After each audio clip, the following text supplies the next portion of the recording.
And welcome to the special edition of Hannity. President Trump's accomplishments. And tonight for the hour, we will do what the mainstream media never does, and that is list all the president's successes. And we start tonight with my interview of President Trump in Singapore. This was literally moments after his historic meeting with North Korean leader Kim Jong-un. Take a look. Mr. President, great to see you. Thank you very much. Historic day. I think most people like me want to know what was going on in that room one-on-one.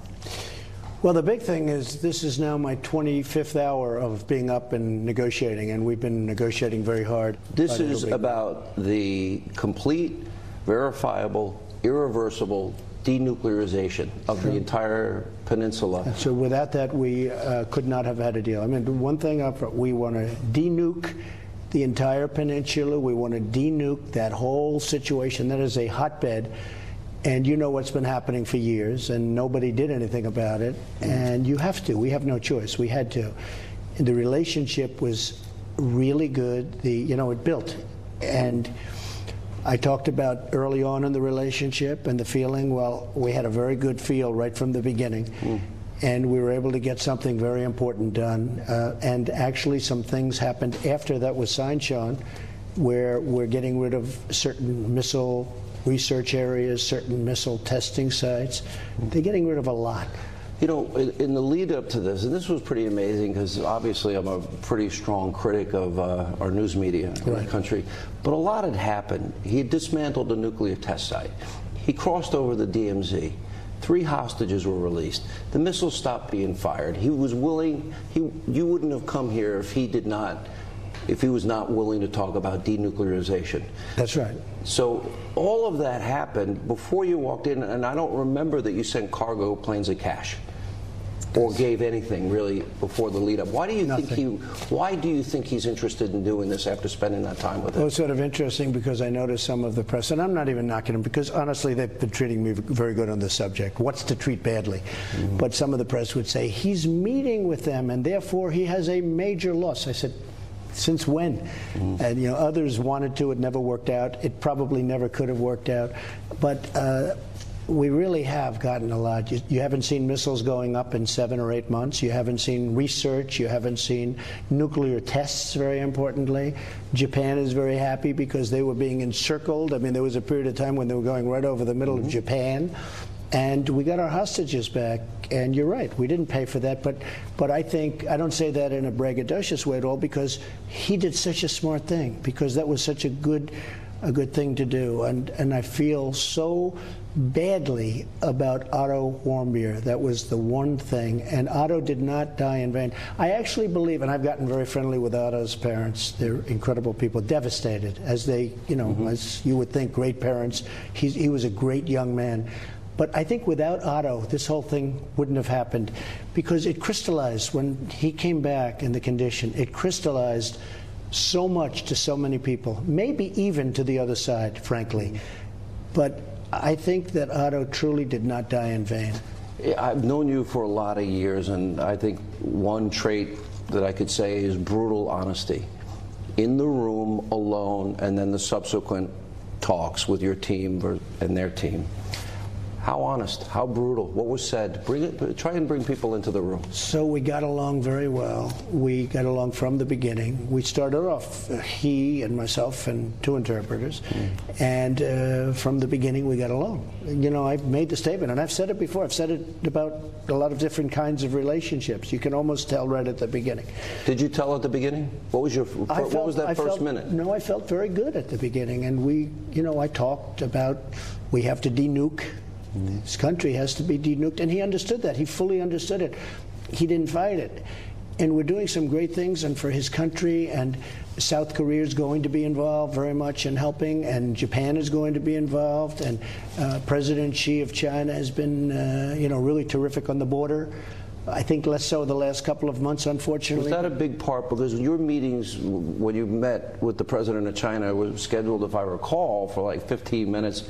Didn't some go on for 4 hours? That's right. Well, we actually met at Mar-a-Lago. He wanted to be at Mar-a-Lago, and we had a 15-minute meeting scheduled when he comes in. We were going to go into breakout rooms where we had many people waiting for us, and it ended up lasting 4 hours. The 15 minutes, president of China, great guy, It ended up lasting for 4 hours. We just got along, and we have gotten along. I mean, I want them to treat us better on trade. That's my only problem. You know, they've been killing us. Didn't they make concessions on intellectual property? Well, trade? They want to do things. It's a tough thing. You know, they're doing so well. They've made so much progress against us for so many years. It's awfully tough for them to bring it back. And we'll see how that all works out. We're gonna do something. Definitely, we're gonna do something. You know, they offered us $80 billion in purchases of agricultural products, but it's just not enough for what we're talking about. It's $80 billion. What do you want? I never thought I'd turn down $80 billion, but we have to do something with intellectual property. We have to do something just generally on trade. Last year, we lost $500 billion with China. We can't do that anymore. Let's go to the beginning.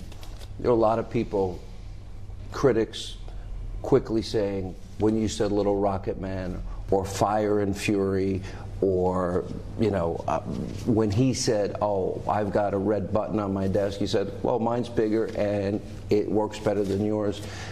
How did it evolve from that to this? Because he did say at the very beginning, we're going to basically start over, but that has been building behind the scenes. Well, I think without the rhetoric, we wouldn't have been here. I really believe that. You know, we did sanctions and all of the things that you would do, but I think without the rhetoric, you know, other administrations, I don't want to get specific on that, but they had a policy of silence.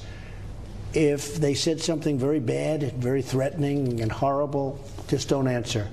That's not the answer. That's not what you have to do.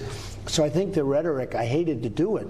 Sometimes I felt foolish doing it, but we had no choice. So strategically you were doing it? Well, yeah, I mean, and I think he gained respect. You know, he's a strong guy. Hey, people were saying, what's he like? He's got a very good personality.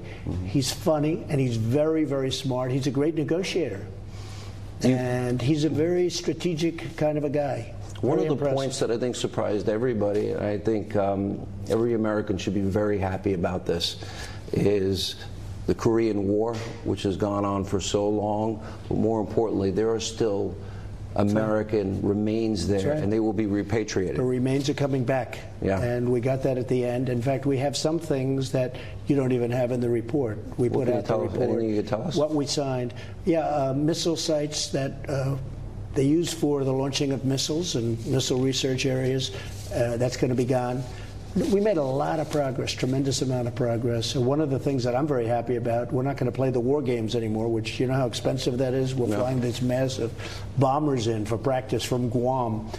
I said, how far is Guam? 6.5 hours, sir. I said, that's a long way for a big bomber times, you know, 20. And lots of other planes coming in. So we're not going to be doing the war games as long as we're negotiating in good faith. So that's good for a number of reasons, in addition to which we save a tremendous amount of money. You know, those things, they cost. I hate to sound like a pure businessman, but I kept saying, what's this costing? I would look at them coming in from the sea and bombs exploding everywhere. I said, what does this cost?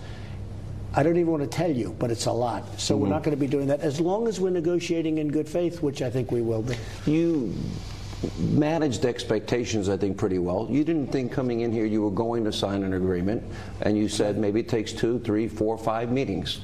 But you were open to going as fast or as slow as he wanted. We got along better than I would have assumed right from the beginning. We got a lot more done today than I ever thought possible. And he's going back. He's now headed back. And I think he's going back to get this done. He wants to get it done. You know, you hear the whole thing about his father and other administrations or his grandfather. The fact is that he brings that up. But they weren't dealing with me. They were dealing with different people. And what did never he say was the You difference? know, nobody's ever come close to Did he talk about the difference between past administrations and yours? Yes, but I can't say that because I don't want to be the one saying it. At some point, I'm sure he'll say it. Yeah. But they never got it done. And they were never this close either. I mean, it was never to a point where they were like we are. Is there a history lesson to learn here? I think in one sense we could talk about past administrations. Reagan, evil empire, Mr. Gorbachev, tear down this wall. His own advisors wanted to take those words out of that speech. And you compare Bill Clinton gave Kim Jong-un's father $3 billion in energy subsidies. Tremendous amount of money. The mullahs in Iran, you have said the worst deal in the history of mankind. That's probably the worst deal I've ever seen. Worse than NAFTA, and I think NAFTA is pretty bad. Worse than the WTO, the World Trade Organization, which frankly built China, in addition to the money that we gave them all the time. You know, I mean, these were terrible deals. But I would say that the Iran deal was one of the worst I've ever seen. I will say, speaking of the Iran deal, since we got out of that deal, and we could do it very easily because they never had it approved by Congress. It was just President This must Obama. be approved by Congress. I want it to be approved by Congress because otherwise it really doesn't mean very much. I would think anybody would want it approved by Congress. But since we took out of that deal, we got out of that deal, I think Iran is a much different place. I don't think they're looking so much to the Mediterranean and Syria and Yemen. They're starting to pull people out of Yemen. They're starting to pull people out of Syria. You know, it's a whole different thing. Now, I did it for nuclear, but one of the side benefits is you take a look, a serious look, and Iran is not the country that it was 3 or 4 months ago when they were much more emboldened. Well, certainly sanctions played a big part. Big part. The strike forces that you sent into the region off the coast. And I think at a certain point, honestly, I know the Iranian people. I know many people from Iran. These are great people. I really believe at some point they're going to come back and want to negotiate a deal. Did reunification come up? Did humanitarian issues come up in the meeting? Yes, it did. And one of the things I will tell you that I'm most happy about, and that, as you know, is a big sticking point, is bringing back the remains of thousands of soldiers that were killed. This came up last minute. This wasn't... This was sort of last minute, yeah. I said, would it be possible? Because I get letters all the time from families who lost a son, lost a brother, lost a father in Korea. That was a rough fight. Right. And they were buried along the roadways. They were buried as, you know, soldiers going back and forth into battle, and they were burying them along roadways. And they're saying, please, please, could you do it? I get so many letters from people who lost a loved one in North Korea, essentially, in North Korea. Right. And I would say, I'm going to try. And I brought it up, and I'll tell you what, it was almost immediate. Now, in the past, you couldn't even talk about it. But it was really a nice response. How quickly? Did you talk about a trip to the United States? Did you talk about... I think at the right time, he'll absolutely be coming to the White House, yeah. Look, it's been a very intense relationship. It's been short and very intense, and of course before that it was pretty rhetorical. It was, not a pretty thing. People were very worried, but without that I don't think we would have been here today. He wants to get something done. I want to get something done. I think we'll get it done, and we started off by really a very strong document. I think people are surprised to see it. They're shocked to see it. And then add some more things that we got after that was signed. And so can you give us maybe a glimpse into what you keep sort of referring a little bit to things that will be coming? I just think that we are now going to start the process of denuclearization of North Korea, and I believe that he's going back and will start it virtually immediately, and he's already indicated that. And you look at what he's done. So we got our hostages back, but they've blown up one of their sites, one of their testing sites, their primary testing site. In fact, some people say their only testing site. They're getting rid of a missile, which isn't in the document that was done afterwards. They're getting rid of a missile testing site. They're doing so much now. So it's a process, and it's really moving rapidly. Last question, because I know you have a lot to do. Obviously, he wants something on his end. Certainly, he wants the world community wants sanctions lifted. He wants economic opportunity, and his people need it desperately. There are people starving there. So I guess the question is the order. What would he have to do to get the sanctions lifted, to get the economic opportunity opened up for the people? Well, what he wants is security, and I understand that, and he'll get that. And he wants to see if they can make that incredible location, because it's incredible. It's between China and South Korea. Think of it. I'm in the real estate business. Think of that. You have is prosperous South Korea. Trump Tower, maybe the first thing. How good a location is that? You have China, and you have South Korea, and he's got right in the middle of both of them, surrounded by water. Okay, that's called like.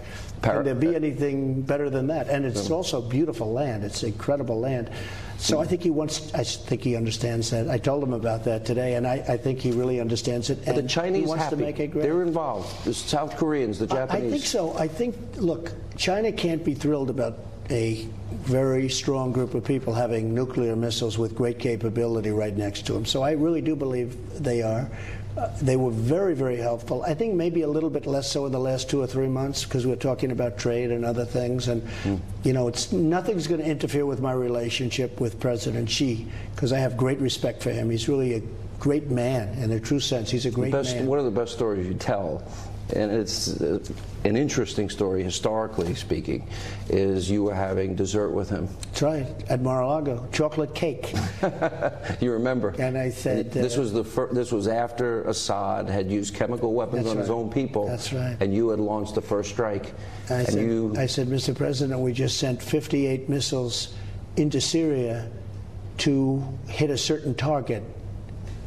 And he said, please say it again, with his interpreter. I said, we just sent 58 missiles in. By the way, to show you the technology, every single one of those missiles from 700 miles away in the ocean, ships in the ocean, every one, 58 missiles, 58 hits. It's incredible technology. What we have is so incredible, so lethal. Not that we want to do it, but so lethal.